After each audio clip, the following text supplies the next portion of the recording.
उठाने में मेरी कोई बेइज्जती होने वाली नहीं है।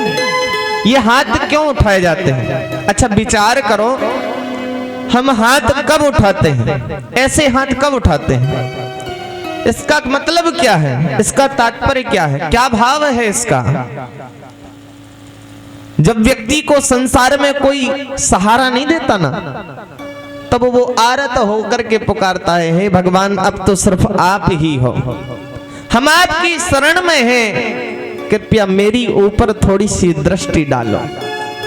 जब हम राधे राधे कहते हैं तो राधे जी को पुकारते हैं, मैया थोड़ी सी एक नजर हमारी ऊपर भी तो कर दो। जैसे हम मेले में हो भाई और खो जाएं कहीं, अपने साथी से बिछुड़ जाएं, तो हम उसे कैसे बताते हैं कि भाई हम यहाँ हैं, दोनों हाथ खड़े, भैया हम यहाँ खड़े हैं, देखो। ये इशारा है कि हे राधा रानी थोड़ी सी एक नजर इस दास के ऊपर भी करो। आरत होकर के पुकारना चाहिए राधे को। प्यारे, अगर राधा रानी की कृपा हो गई ना, तो कन्हैया की कृपा तो वैसे भी हो जाएगी। जय जय श्री राधे। अच्छा, इससे दो काम है, दो लाभ है इससे। एक तो हमारा भाव यह हो गया कि हम आपकी शरण में हैं राधे, और दूसरा जो थोड़ी सी नींद आती है, क्योंकि कथा में जब हम बैठते हैं तो ये जो पाप हमारे अंदर भरे हुए हैं ये घबराते हैं। राम नाम के लेत ही सकल पाप अकलाय। हमारे बुंदेलखंड की कहावत है, राम नाम के लेत ही सकल पाप अकलाएं, के ऊंगे के लर परे के उठ के भग जाएं। हाँ, या तो नींद आने लगेगी, पाप का जब प्रभाव पड़ता है वो कथा सुनने नहीं देता। हाँ, कथा में मन ना लगे, समझ लो कि हमारे पाप हमें कथा सुनने नहीं दे रहे। कथा कभी बुरी नहीं होती प्यारे। हाँ, कथा कभी बुरी नहीं होती। हमारे अंदर पाप इतना भरा होता है कि वो कथा हमें अच्छी नहीं लगती। इसमें कथा का दोष नहीं है, इसमें हमारा ही दोष है। हमारे पापों की गठरी का बोझ इतना है कि वो कथा अच्छी नहीं लगती। वो कथा में मन नहीं लगता तो नींद आने लगती है। या तो व्यक्ति सोने लगेगा या व्यक्ति लड़ने लगेगा, भाई सही से बैठो, ऊपर क्यों चढ़े जा रहे हो, मेरे इतनी जगह पड़ी है, कहीं भी बैठो, मेरे ऊपर क्यों बैठ रहे हो। या उठ करके चला जाएगा। आनंद नहीं आ रहा कथा में, मजा नहीं आ रहा, अच्छी कथा नहीं कह रहे हैं व्यास। हाँ, उसमें कोई ना कोई टिप्पणी निकाल करके वो चला जाएगा। चूंकि ये उसका दोष नहीं है, उसके पापों का बोझ इतना है कि उसे कथा में आनंद नहीं आ रहा। हम सबको यह समय मिला है तो इस समय का सदुपयोग करें। आइए कथा में प्रवेश करते हैं। बोलिए भक्तवत्सल भगवान की जय। जय जय श्री राधे श्याम।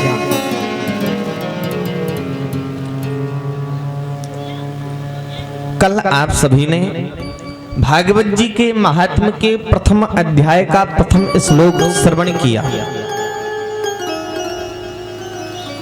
सच्चिदानंद रूपाय विश्वोत्पत्त्यादि हेतवे तापत्रय विनाशाय श्री कृष्णाय वयं नमः। भगवान कैसे हैं, भगवान करते क्या हैं, भगवान का कार्य क्या है, यह कल आपने श्रवण किया।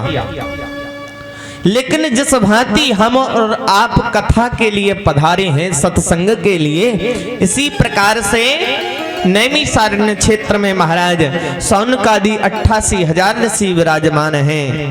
तभी सूत जी महाराज का आगमन होता है। नैमिषे सूतमासीनौ अभिवाद्य महामतिं कथामृतरसस्वादं कुशलः सौनको ब्रवीत्। सौनकादि 88,000 ऋषि विराजमान हैं, क्योंकि इन संतों का मात्र एक ही लक्ष्य, कथा मात्रैक जीवनहा, हमें तो बस कथा सुनते रहें, सुनते रहें। हमको तो भाई आलस आने लगता है, 1-2 घंटे बहुत हो जाते हैं, 3 घंटे और ज्यादा, तो 4 घंटे में तो महाराज नस नस में कथा भिद जाती है। हाँ, फिर वो व्यक्ति से सहन नहीं होती, महाराज अब ज्यादा हो रही है, अब बस कम कर दो। लेकिन सौनकादि 88,000 जो ऋषि हैं, उनका एक ही लक्ष्य है, एक ही उद्देश्य, एक ही संकल्प, क्या? निरंतर नित्य निरंतर हम कथा का रसपान करते रहें। क्योंकि प्यारे, इस देह की पराकाष्ठा किसमें है? हमने यह जीवन क्यों लिया? भैया पधारो।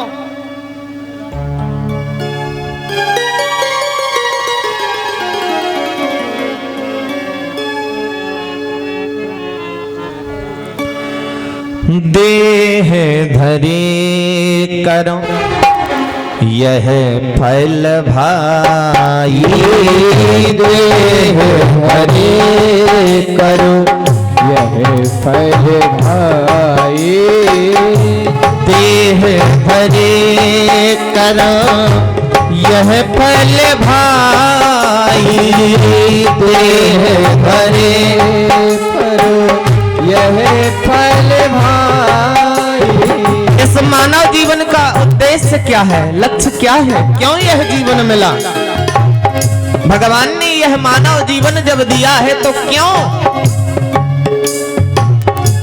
देह धरे करो यह फल भाई, देह धरे पर यह फल भाई, भजिय राम सब काम बिहाई, भजिय राम सब काम बिहाई, भजिय राम सब काम बिहाई, भजिय राम सब काम बिहाई। देह धरे कर यह फल भाई, भजिय राम सब काम बिहाई। बाबा जी ने लिखा है, हाँ तुलसीदास जी ने, इस जीवन का एक ही फल है, क्या? भजिय राम सब काम बिहाई। लेकिन भैया मैं तो ये कहता हूं कि सभी कामों को ना छोड़ करके थोड़ा सा समय निकालो, थोड़ा सा, प्रतिदिन 2 मिनट का समय तो निकाल ही सकते हो प्यारे। भगवान ने इतना बड़ा शरीर दिया आपको, इतनी बड़ी कृपा की भगवान ने, इतनी उम्र दी आपको, उसमें से मात्र 2 मिनट का समय नहीं निकाल सकते? 24 घंटे में 2 मिनट का समय निकालना। व्यास जी कहते हैं, सतम विहाय भोक्तव्यम, 100 काम छोड़ करके भोजन करना चाहिए। क्या? 100 काम भले ही छूट जाएं, लेकिन भोजन करना चाहिए। कितनी अच्छी बात है, वाह व्यास जी बड़ी कृपा करी आपने। भले ही सब काम छूट जाएं, लेकिन भोजन करना चाहिए। लेकिन आगे थोड़े से कष्ट की बात है। सतम विहाय भोक्तव्यम साहस्त्रम स्नानमाचरे, और 1000 काम छूट जाएं, लेकिन स्नान करना चाहिए। हाँ महाराज, खेती में इतने व्यस्त रहते महाराज नहा ही नहीं पाते, बताओ। अरे प्यारे 2 मिनट का समय लगना है स्नान करने में, उसका भी समय नहीं है आपके पास।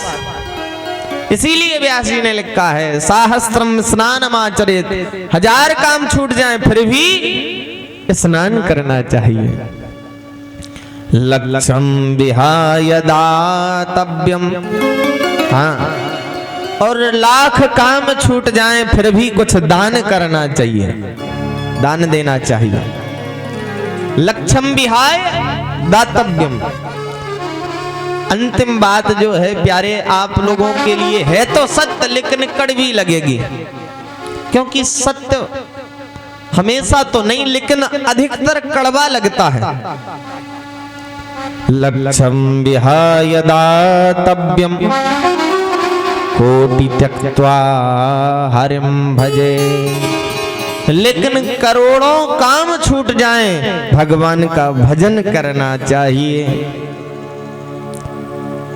व्यास जी ने ये नहीं कहा कि दिन रात केवल भजन करो, पालन पोषण भी करना है, धनोपार्जन भी करना है। जीविका को चलाने के लिए इस कलिकाल में धनोपार्जन भी अति आवश्यक है, लेकिन केवल और केवल मात्र 2 मिनट का समय भगवान के लिए अवश्य निकालना चाहिए।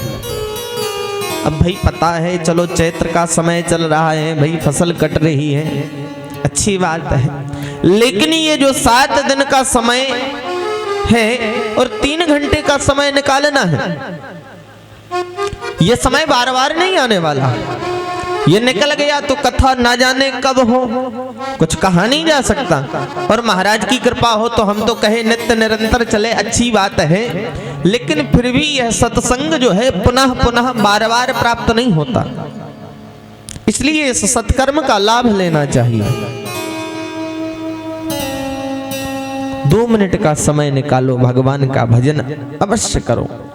इसी भांति सौनकादि 88,000, इनका एक ही मात्र लक्ष्य, एक ही संकल्प के हमें भगवान की कथा सुननी है।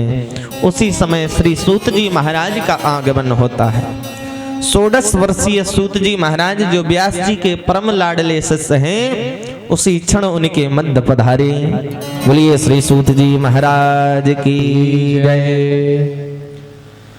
जैसे ही सूत जी का आगमन हुआ है, महाराज सौनकादि 88,000 ऋषि अपने आसन से खड़े होकर के सूत जी महाराज का सम्मान करने लगे। सूत सूत महाभागो वदनो वददाम्बरः। सूत जी ने जब देखा कि महाराज सौनकादि 88,000 ऋषि और हमारे सम्मान में खड़े हो गए, महाराज ये क्या कर रहे हैं, मुझे तो नरक में भी जगह नहीं मिलेगी। क्यों? क्योंकि आप इतने वृद्ध हैं, आप इतने श्रेष्ठ हैं, आप इतने ज्येष्ठ हैं कि आप हमारा सम्मान करें, ये उचित नहीं है, मुझे आपका सम्मान करना चाहिए। लेकिन सौनक जी ने कहा नहीं नहीं सूत जी, ऐसा नहीं है। क्यों? धन वृद्धा बल वृद्धा आयुर्वृद्धा तथैव च ते सर्वेपि ज्ञान वृद्धा किंकरः शिष्य किंकरः।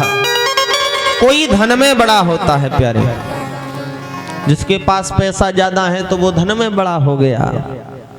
कोई बल में बड़ा होता है, जैसे कि पहलवान, वो बल में बड़ा होता है। कोई आयु में बड़ा होता है, आयुर्वृद्धा तथैव च। महाराज कई दादा 100 वर्ष के हो गए, 100 से भी ज्यादा के हो गए। हाँ, अभी कुछ ही दिन पहले हमारे पड़ोस में ही एक स्वर्णकार जी हैं, उनकी माता श्री का देहांत हुआ। उनकी उम्र हो गई थी, वो बताते हैं 106 वर्ष। अब बताइए 106 वर्ष तक की उम्र, ये सहज नहीं है। अब भगवान जाने जो नई पीढ़ी है ये आधे तक पहुंच पा रहे कि नहीं पहुंच पा रहे, कुछ कहा नहीं जा सकता। हाँ, क्या कहें, क्योंकि खान पान महाराज सब कुछ बिगड़ गया। तो कोई आयु में बड़ा होता है, लेकिन ते सर्वेपि ज्ञान वृद्धा किंकरः शिष्य किंकरः। लेकिन जो ज्ञान में बड़ा होता है वो सबसे बड़ा होता है, उसके आगे सभी शिष्य के समान हैं। सौनकादि ऋषियों ने सम्मान किया, सूत जी महाराज को ऊंचे स्थान पर आसन दिया है। और सौनक जी महाराज ने आज सूत जी महाराज से 6 प्रश्न पूछे हैं। कितने प्रश्न पूछे? अरे मुख से बोलो जरा। 6 प्रश्न पूछे, और ये 6 प्रश्नों का उत्तर संपूर्ण भागवत में है। हाँ, भागवत में क्या है? भगवान की कथा नहीं है, भागवत में भगवान की कथा नहीं है, भगवान के भक्तों की कथा है भागवत में। हाँ, बड़ी सुंदर कथा। बोलिए भक्तवत्सल भगवान की जय। एक समय एक ज्ञानी और भक्त का झगड़ा हो गया प्यारे। ज्ञानी जो है वो भक्त से लड़ने लगा, नहीं नहीं,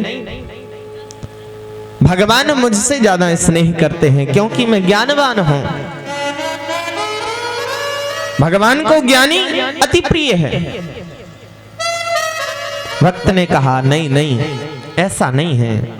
मैंने सुना है कि भगवान तो करुणा वत्सल हैं, कृपा सिंधु हैं, करुणा सागर हैं, और भगवान तो मुझसे ज्यादा प्रेम करते हैं। ज्ञानी ने कहा भाई निर्णय कैसे हो? चलो भगवान के पास चलते हैं, उन्हीं से पूछ लेते हैं कि आपको कौन ज्यादा प्रिय है, ज्ञानी ज्यादा प्रिय है या भक्त? महाराज आज ज्ञानी और भक्त दोनों परमात्मा के पास पहुंचे हैं। भगवान से हाथ जोड़ करके कहने लगे। ज्ञानी ने कहा महाराज प्रभु आपको आज यह बताना होगा कि आपको ज्ञानी ज्यादा प्रिय है या भक्त प्रिय है।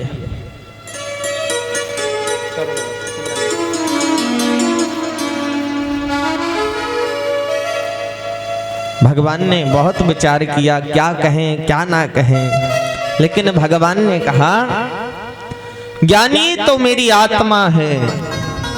क्या? ज्ञानी तो मेरी आत्मा है।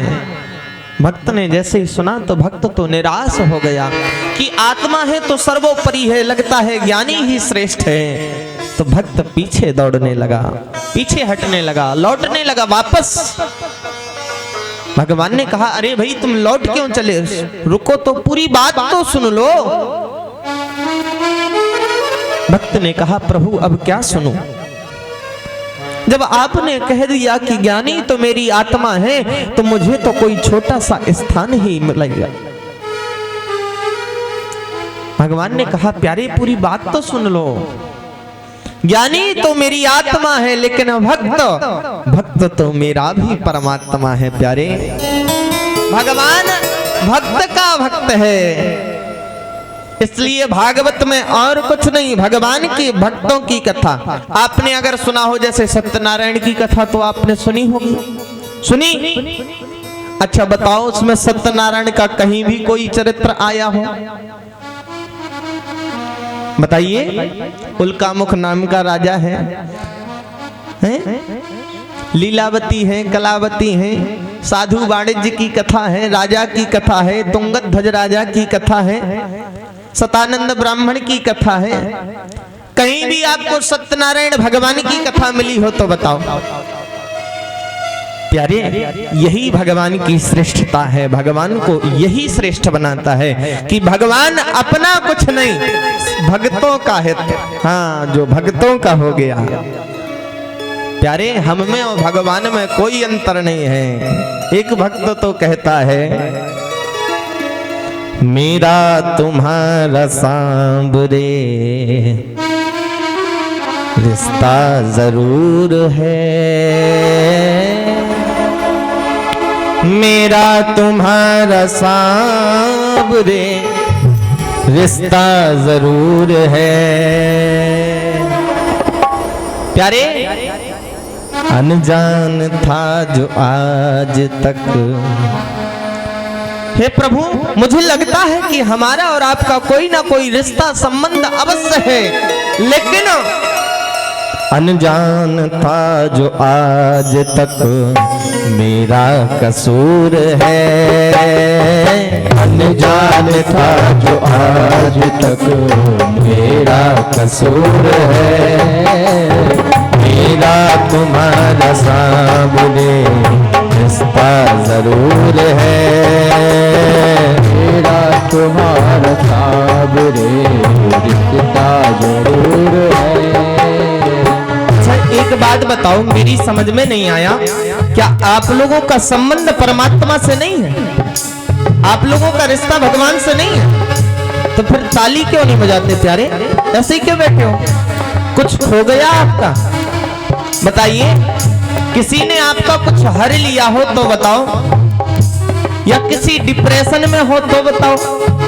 अरे प्यारे, परमात्मा की शरणागति में है आज, यहाँ पर निश्चिंत होकर के अपनी हस्ती को बुला करके मस्ती में भाव से भगवान से कहना है, मेरा तुम्हारा सांवरे रिश्ता जरूर है,